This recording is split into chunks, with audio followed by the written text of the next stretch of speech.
Good morning, everybody. It's Thursday, November 14th, and this is the AgYield War Room. I'm Dan Dempsey, and I'll be moderating today's session. As always, if you've got any questions or comments, please feel free to drop us a line in the chat area, and we'll be sure to get to it during the show. Overnight markets here, December corn down a penny at 425.5. January soybeans were down a half at 1007.25. And December Chicago wheat was down 3.5 at 537.5.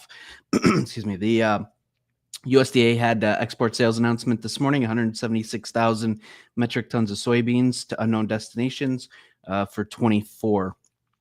Good morning, guys. We were looking this morning. Dollar index continues to keep trekking higher.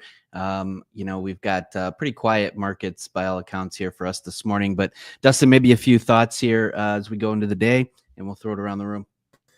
Yeah, it's a king dollar. We continue to really push through those multi-month highest since 2023. And, that should be just one of the biggest headwinds I think we can have right now.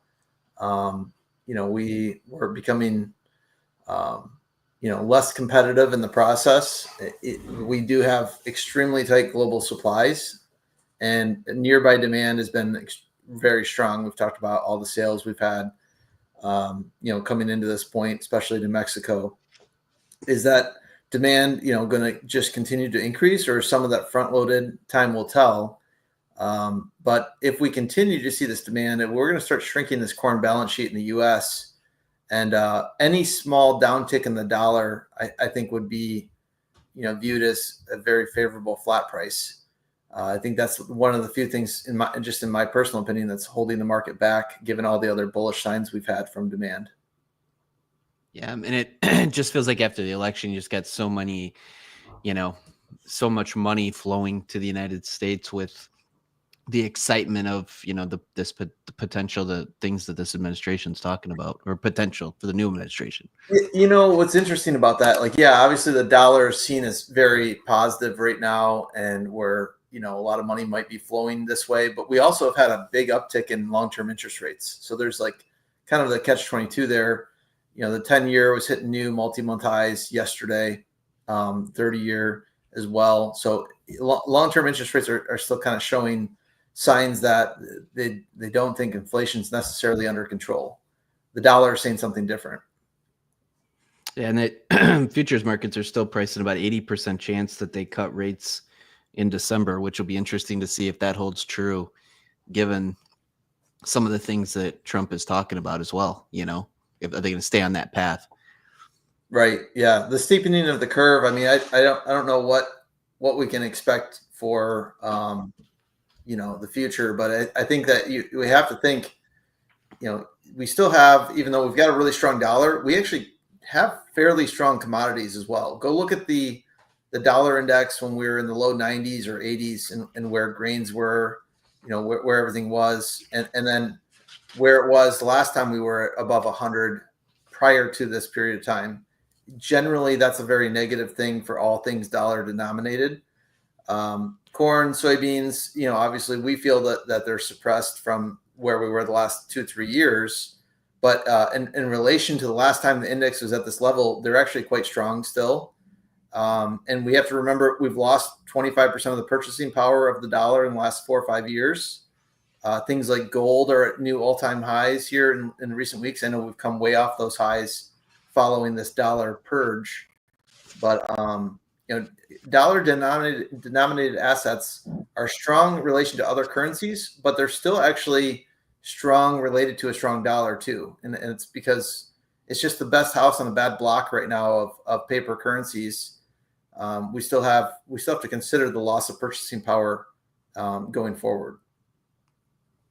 Hey, Justin, anything to add there?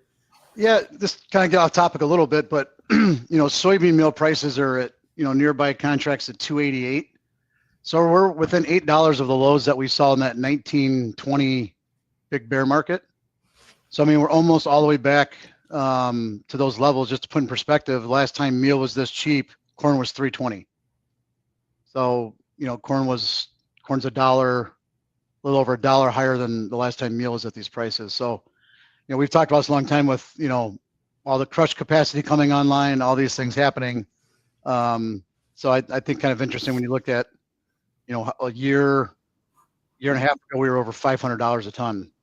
Now we're at 288. So I think a lot of these things are being factored in. We've talked about oil share being super strong.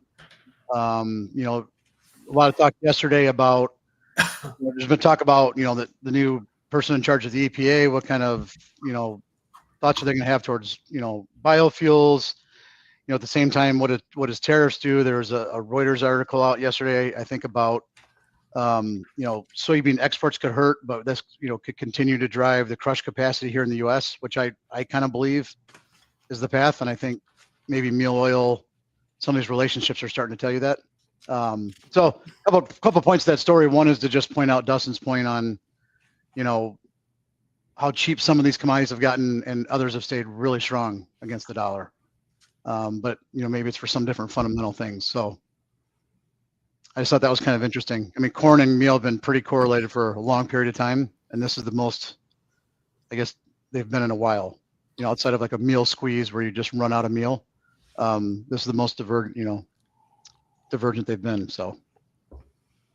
Yeah, and important to note that at that time we were making those meal lows. Oil share dipped below 30%, and right now we're in the lower 40s. So just all the difference of what oil can do. Right. Right. Very good. Anything else to add? Pretty kind of a slow news day, guys. We'll have export sales out tomorrow morning at 7:30. They were pushed today because of Veterans Day. But anything else to add here before we start today? Well, I would just say that, just to add into Ryland's segment here, but those super cheap meal prices have to, and hog prices where they are, it's got to be super supportive for that sector, you would think. Yeah, absolutely. It feels like I mean, hog market's a little bit anomalous right now, but like you look at the crush spreads, going out for the next 6 months, I mean, like they're really historically high prices, so I mean, like I think it's really going to help potentially create some expansion here on that side of the market, and we'll see how it all shakes up, but definitely good for the industry, I would say, just in the near term. Mm-hmm. That was a good segue, right? Why don't we keep rolling? Mixed day for cattle yesterday, and but sharply lower pork cutout as we were talking about hogs. Yeah, I mean, it seems like we keep on getting this big break and cutout, and then cash jumps up. So like cash was up $4 yesterday in hogs. So I mean, overall, it just kind of feels like you're not really seeing a big washout here of anything.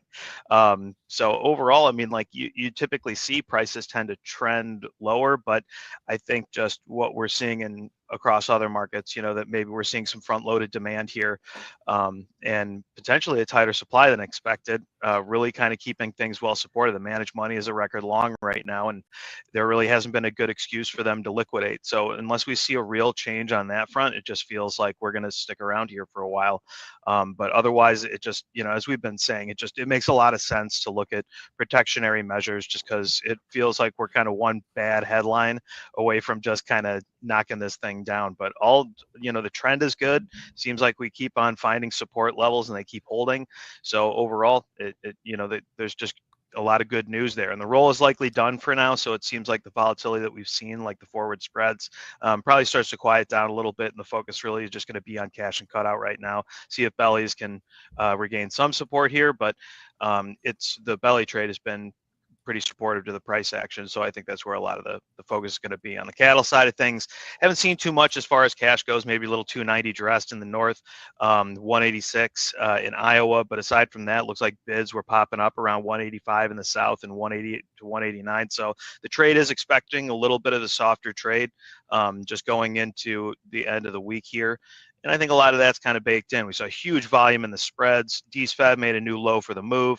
So, I mean, it just kind of feels like we're still going to keep those longs in the market, and they're still just going to keep on rolling ahead, especially with the discount on the board. So it just makes a lot of sense, I think, for the market to stay focused on the cash side of things right now, because that's, I think, where the real surprise is going to be. If we do see higher trade, I imagine the market's not prepared for that. But overall, the sentiment is definitely a little weak this week.